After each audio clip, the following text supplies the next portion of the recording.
What do Microsoft, Amazon, and our dividend portfolios have in common? The answer one day will be that they're all really big things that started out from humble beginnings. When I first heard years ago that it's possible to make $1,000, $2,000, or even $5,000 a month in passive income from dividends, I didn't question it at all. If Microsoft and Amazon can get to trillions of dollars in valuations, I know you and I can build a dividend portfolio that earns us $12,000 a year or more. And in comparison, we have a much easier task than building trillion-dollar-plus companies. We just have to take the right steps, and as dividend investors, that just means picking the right investments and contributing funds over time. In addition, we have plenty of motivation to stick with it because an extra $1,000 coming in predictably every month can help pay bills, buy some shiny new toys, or whatever else we can think of to do with the money. What I did have some concerns with was the claim that it was possible to achieve this by only investing $25 a week, which is the equivalent of $100 a month or $1,200 a year. Honestly, it just seems like such a low dollar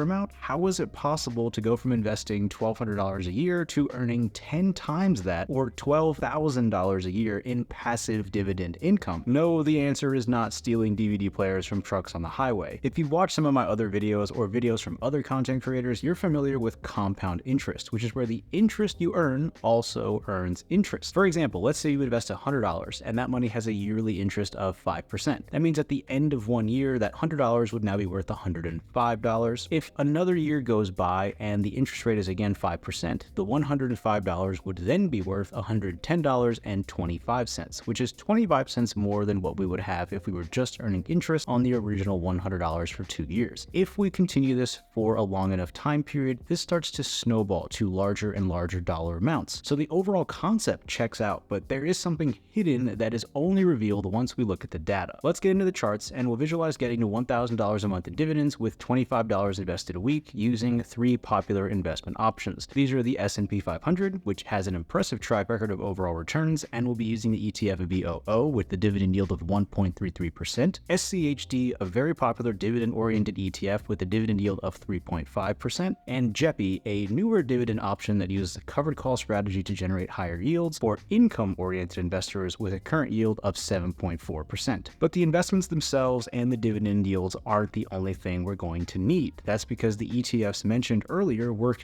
differently, and that's okay. We just need to factor in the different strategies, which in this case is a lower yield, broadly diversified ETF that seeks to match the performance of the overall market in regards to VOO, a slightly higher yield ETF with a focus on dividend quality and sustainability, referring to SCHD, or an even higher yield income-oriented ETF that is less focused on capital appreciation and dividend growth, referring to JEPI. So we'll need the average amount the dividends have increased over the years for VOO and SCHD, and we'll need the average amount of appreciation each ETF has seen as well from the available data. You might have seen this coming, but just to be clear, JEPI is relatively new and has variable monthly dividends given it uses a covered call strategy. So that does affect the numbers, which is why we can't exactly factor in dividend growth yet. The overall trend isn't very clear, and in addition, JEPI's overall goal is income, so I wouldn't expect a growing dividend long term. So dividend growth will be set to 0 for this ETF in our calculations. And with that in mind, it's a great time to emphasize this is just a thought exercise, so we can't use this to predict exactly what will happen in the future, but this does give us an idea about what to expect with the current data available. And of course, this isn't financial advice, just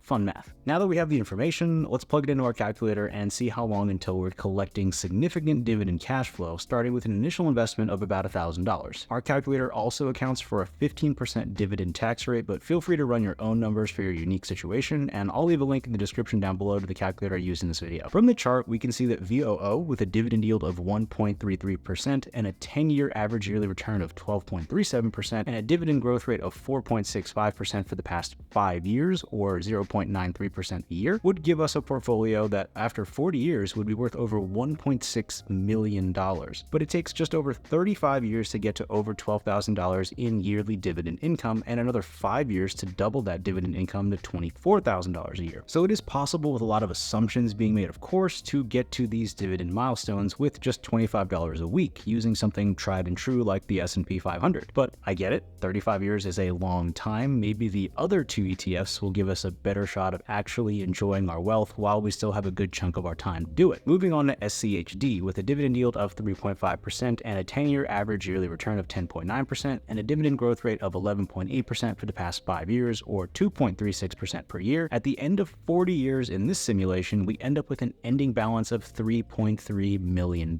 It takes just over 24 years to hit $12,000 a year in dividend income, another 4 to 5 years to double it, and in this scenario, it takes 36 years to hit over 6 figures in yearly dividend income. Not bad at all for $25 a week. And finally, JEPI, with a dividend yield of 7.4% and a 3-year average yearly return of 7.22% and a 0% growth in its dividend, given the purpose of the ETF is income, not necessarily growth or appreciation, gives us at the end of 40 years a portfolio worth $1.5 million. But by year 25, we are at $12,000 in yearly dividends. By year 30, we're just under $24,000 a year in dividends. So taking a closer look, we see something that's only obvious once we run the numbers. By the end of the 40-year investing period with SCHD, that position was projected to be worth almost double the VOO and JEPI positions, and it hit large dividend income milestones much faster as well. This is because of the numbers put into the calculator, of course, which is based on the assumption that SCHD can maintain its dividend growth and overall appreciation, which is extremely attractive for long-term dividend investors. And it's interesting to note that SCHD has a lower dividend yield compared to JEPI and has grown less year over year compared to VOO, which says a lot about a growing dividend over time. Now, is SCHD or any other investment for that matter going to be able to do this in the future? I have no idea. I would hope so, given that SCHD is my largest holding in my dividend portfolio, but overall returns will vary tremendously due to the overall market, taxes, which accounts we hold our investments in, when we buy, how much we contribute, and a whole list of other variables that are just too numerous to count. In addition, your needs might not be the same as mine, so VOO, JEPI, or something else entirely might be a better fit for you and your investing needs as an individual. So let me know your thoughts and plans for your dividend investing in the comment section down below. And if you're finding value in this video, let me know by tapping the like button and consider subscribing for more content. Now, of course, time to address the elephant in the room. In a few decades, because of inflation, $1,000 isn't even going to buy a single movie ticket. By then, we'll probably be on Fast and Furious number 30. Family. That may unfortunately be true. I'm referring to the inflation part. The movies are great, even though sending cars to space might be a little unreasonable, but we can offset inflation by contributing slightly more every year as the years go on, which would help us compound faster and maintain our purchasing power. So just some food for thought, since inflation seems to be unavoidable in our investing journey, and we're all interested in both making it to the destination and getting there as fast as possible, which contributing more money over time can help with both goals. Thanks for watching the video. I hope you found value in it. Good luck in the markets, and I'll see you in the next video. Have a good one.